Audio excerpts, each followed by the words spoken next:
पार्वती ने शिव को दान में दिया। भगवान शिव जी की कथाएं।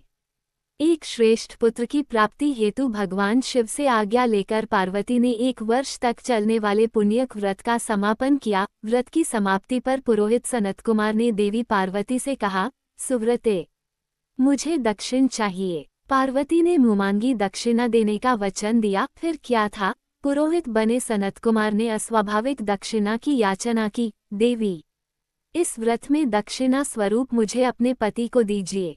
ये सुनते ही देवी पार्वती पर जैसे वज्रपात हुआ। वे व्याकुल होकर विलाप करती हुई मूर्छित हो गईं। पार्वती को मूर्छित देखकर ब्रह्मा, विष्णु और मुनियों को हंसी आ गई। उन्होंने पार्वती को समझाने के लिए भगवान शिव को भेजा। पार्वती की मूर्छा टूटने पर शिव ने उन्हें समझाया, देवी, देव कार्य, पितृकार्य या नित्य नैमित्तिक जो भी कार्य दक्षिणा से रहित होता है, निष्फल हो जाता है। उस कर्म से दाता कालसूत्र नामक नरक में गिरता है। उसके बाद वह दीन होकर शत्रुओं से पीड़ित होता है। ब्राह्मण को संकल्प की हुई दक्षिणा उस समय न देने से वह बढ़कर कई गुनी हो जाती है। भगवान विष्णु और ब्रह्मा ने पार्वती से धर्मरक्षा के लिए अनुरोध किया। धर्म ने भी समझाया। देवताओं ने कहा, मुनियों ने भी दक्षिणा देने की प्रेरणा दी। फिर भी पार्वती चुपचाप रहीं।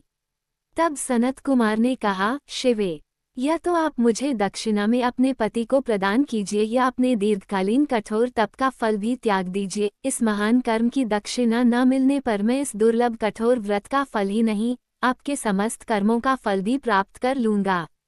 उद्विग्न होकर पार्वती ने कहा, पति से वंचित हो जाने वाले कर्म से क्या लाभ?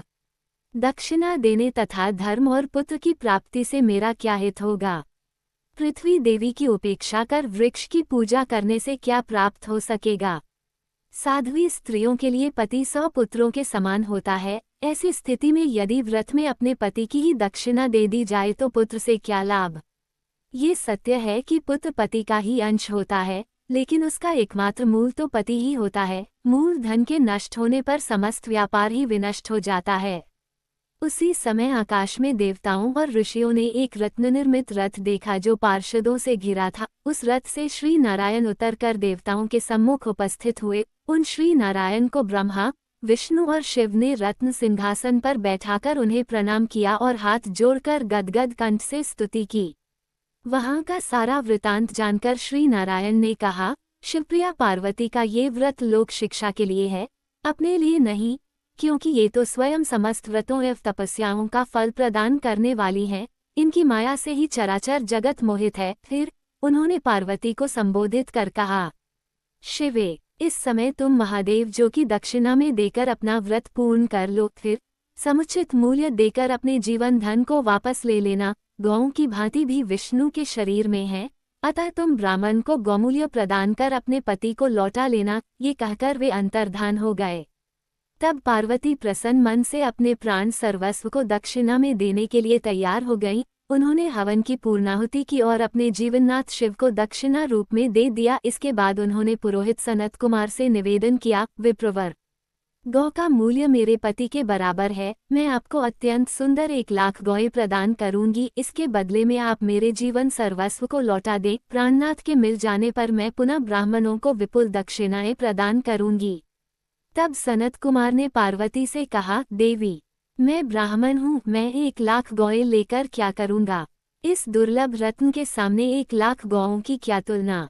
मैं इन्हें साथ में लेकर त्रिलोक में भ्रमण करूँगा। उस समय समस्त बालक इन्हें देखकर प्रसन्नतापूर्वक ताली बजा बजाकर अट्टहास करेंगे। कहने के साथ ही सनत कुमार ने भगवान शिव को अपने पास बैठा लिया।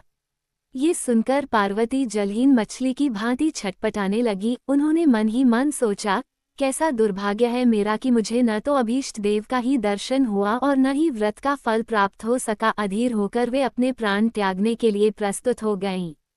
अकस्मात उसी समय आकाश में तेज समूह प्रकट हुआ। उस तेज समूह को देखकर पार्वती ने उससे अपने ऊपर दया करने को कहा और उस मह तेजो राशि के मध्य विश्वमोहन श्री कृष्ण स्वरूप का दर्शन किया। ऐसे भुवन मोहन अनूप रूप को देखकर भगवती पार्वती उसी के सदृश पुत्र की कामना करने लगी और उसी क्षण उन्हें वह वर भी प्राप्त हो गया। तदनंतर वह तेज वहीं तिरोहत हो गया। तब देवताओं ने ब्रह्मपुत्र सनत कुमार को समझाया। सनत कुमार ने दिगंबर शिव को उनकी प्राणेश्वरी पार्वती को लौटा दिया।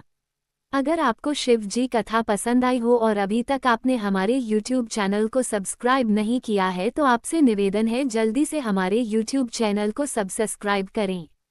बेल आइकन को प्रेस करना ना भूलें। वीडियो को लाइक, शेयर करें और कमेंट जरूर करें। हमारे फेसबुक और इंस्टाग्राम पेज को भी फॉलो करें, जिससे आपको नई नई कहानियाँ, मोटिवेशनल वीडियो, धार्मिक कथाएं और अच्छी जानकारी मिलती रहेगी। लिंक नीचे डिस्क्रिप्शन में दिया हुआ है, वहां जाकर सब्सक्राइब और फॉलो कर सकते हैं। धन्यवाद।